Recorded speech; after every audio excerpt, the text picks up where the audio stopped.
설교제가 가장 말하기 꺼려지는 주제 중 하나를 꼽으라면 아마도 고난일 것입니다. 야고보서 말씀은 과정 자체가 그리스도인의 실질적인 목적이라고 말씀드렸는데요. 우리가 과정을 포기하고 싶은 마음이 드는 이유도 고난 때문입니다.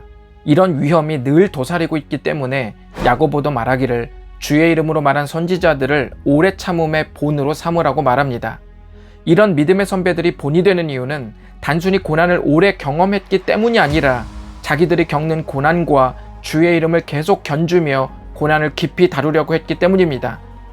이제 야고보서는 목적이 되는 과정을 잘 지나온 한 사람을 소개합니다. 그 사람은 누구일까요? 그 이름은 바로 욥입니다. 어떤 분은 야고보서가 많은 인내의 무대를 제치고 욥을 뽑았으니 욥은 고난 중에도 늘 걱정도 없고 불안해하지도 않으면서 늘 하나님을 찬양했다고 생각할지 모르겠습니다. 과연 그럴까요? 지금부터 아주 간략하게 욥에게 일어났던 일을 소개하도록 하겠습니다. 욥은 가나안 동편 우스라는 지역에 살던 유명한 의인이었습니다. 성경은 그가 온전하고 정직하며 하나님을 경외할 뿐 아니라 악에서 떠난 자라고 칭찬했습니다. 그는 엄청난 부자였을 뿐만 아니라 매우 섬세한 신앙의 사람이었습니다. 어느 정도냐면 예를 들어 가족 모임을 하고 난 후에라도 욥은 식구 명수대로 제사를 드렸는데 그렇게까지 하는 이유는 혹시라도 모임 중에 가족들이 하나님께 죄를 지었을까 하는 마음에서였습니다. 성경은 욥의 행위가 항상 이러했다고 말합니다. 그런데 어느 날 하나님께서 세상을 배회하던 사단과 대화를 나눕니다. 하나님께서 말씀하십니다. 욥과 같은 자가 세상에 없다. 그랬더니 사단이 말을 합니다. 에이 하나님, 어찌 이유도 없이 주님을 경외한단 말입니까? 하나님께 뭔가 받아 먹었으니 잘 믿는 것이겠지요. 그래서 하나님은 사단에게 욥의 몸과 생명을 제외하고 욥을 마음대로 하도록 허용합니다. 사단은 하나님의 말을 듣자마자 재빨리 움직여 욥이 하나님을 잘 믿을 수밖에 없다고 여기는 이유들을 전부 빼앗아 버립니다.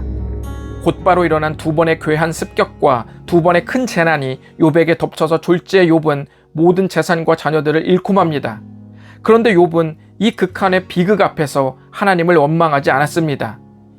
많은 교회에서 이 구절을 가지고 성도님들에게 어떤 고난 앞에서도 원망을 내뱉으면 안 된다고 가르치곤 합니다. 저는 이 가르침이 꼭 틀리지 않지만 반쪽짜리라고 생각합니다. 왜냐하면 욥기 2장부터 새로운 국면이 펼쳐지기 때문입니다.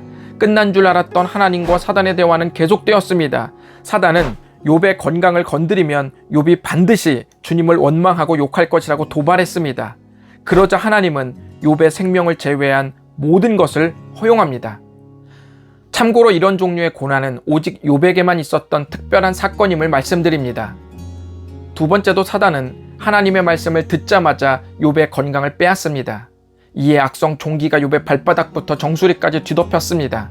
얼마나 가려웠던지 주워온 기와 조각으로 온몸을 긁어댔습니다. 이 기간이 계속되자 욥의 아내가 욥을 떠났습니다. 우리는 욥의 아내를 함부로 비난할 수는 없습니다. 누구나 이렇게 된다면 충분히 내릴 수도 있는 결정입니다. 욥은 이제부터 홀로 되었습니다. 그래도 욥에게는 신앙을 가진 경건한 친구들이 있었습니다. 이 친구들은 욥을 위로하기 위해 신방을 와줬습니다. 욥이 당한 일에 대성통곡을 하면서 함께 울었습니다. 욥이 친구들을 보자 답답한 마음을 쏟아내기 시작했습니다. 자신의 탄생을 저주했고 하나님을 원망하기 시작했습니다.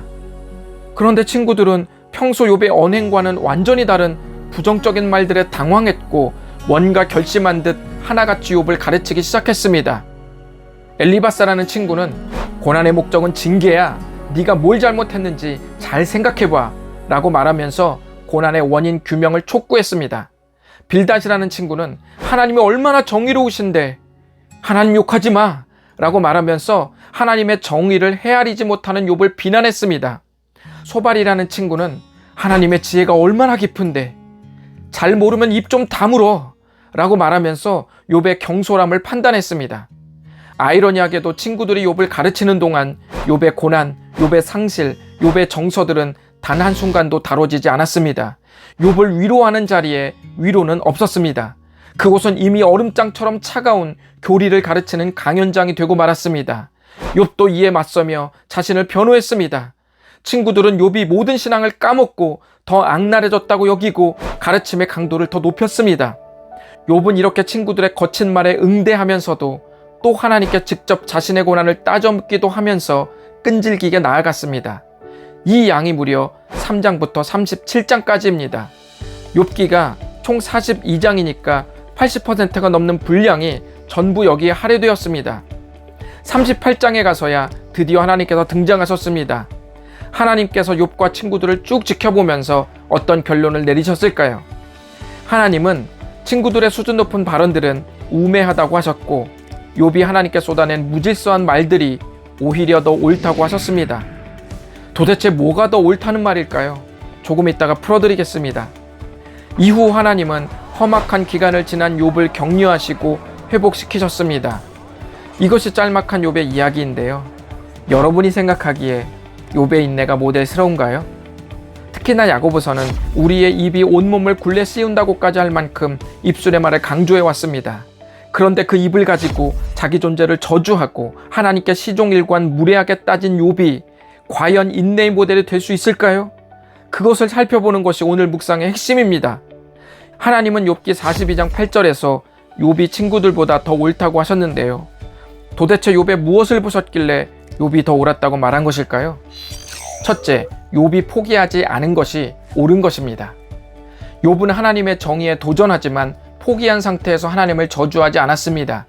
욥이 내뱉은 거친 말과 원망들, 저주 섞인 반항의 말들 속에서 주님을 포기하지 않고 있음을 주님은 간파하셨던 것입니다. 하나님은 내뱉은 말로만 우리를 평가하는 얄팍한 하나님이 아닙니다. 이에 대해 어떤 학자는 다음과 같이 말했습니다. 인내는 침묵이나 수동성으로 이해할 필요가 없다. 아마도 진정한 인내는 하나님께 항의하는 것과 같은 현실을 포함하지만 자신의 순전함이나 하나님에 대한 신뢰를 포기하지 않고 예수를 따르는 길을 잃지 않는 것이다. 그러므로 포기하지 않은 것이 옳은 것입니다. 고난을 겪을 때 가장 큰 위기는 이 모든 순간을 포기하려는 마음이 찾아오는 것입니다. 명심하십시오. 포기하지 않으면 여러분이 걸어온 모든 순간은 하나님께서 역사하시는 과정의 일부로 흡수될 것입니다. 또 하나님이 보시기에 욥이 옳았던 점은 무엇일까요? 둘째, 욥이 하나님과 인격적인 관계 안에서 고난을 마주대한 것이 옳은 것입니다. 욥은 실질적인 관계 안에서 고난의 현실을 물어가며 울부짖을 수 있었습니다. 반면 세 친구는 말은 바른 말이었지만 교리와 전통에 갇혀서 한 사람을 죽이고 있었습니다. 친구들이 욥을 대하면서 결코 이해하지 못한 한 가지가 있습니다. 그것이 바로 고통의 언어입니다.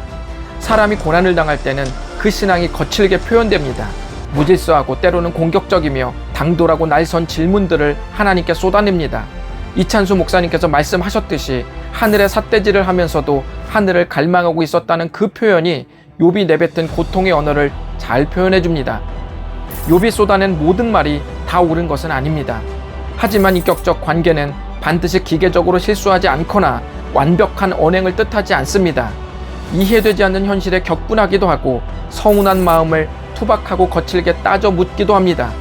그런 면에서 인격적인 관계는 항상 긍정적으로 표현될 수만은 없습니다.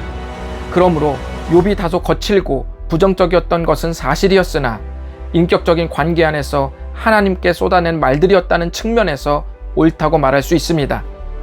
하나님은 거칠지만 그 안에 담긴 하나님과의 인격적인 관계 안에서 포기하지 않는 삶을 보고 들으셨던 것입니다. 그러므로 하나님은 이번 묵상을 통해 어떤 경우에도 우리의 기다림과 고난을 헛되게 하지 않으신다는 약속을 재확인시켜 주셨습니다. 하나님은 결코 실수하지 않으십니다. 이 묵상이 고난을 겪는 분들에게 그리고 앞으로 혹시나 어려운 일을 당하게 되실 수많은 분들에게 큰 위로의 말씀이 되셨으면 좋겠습니다. 감사합니다.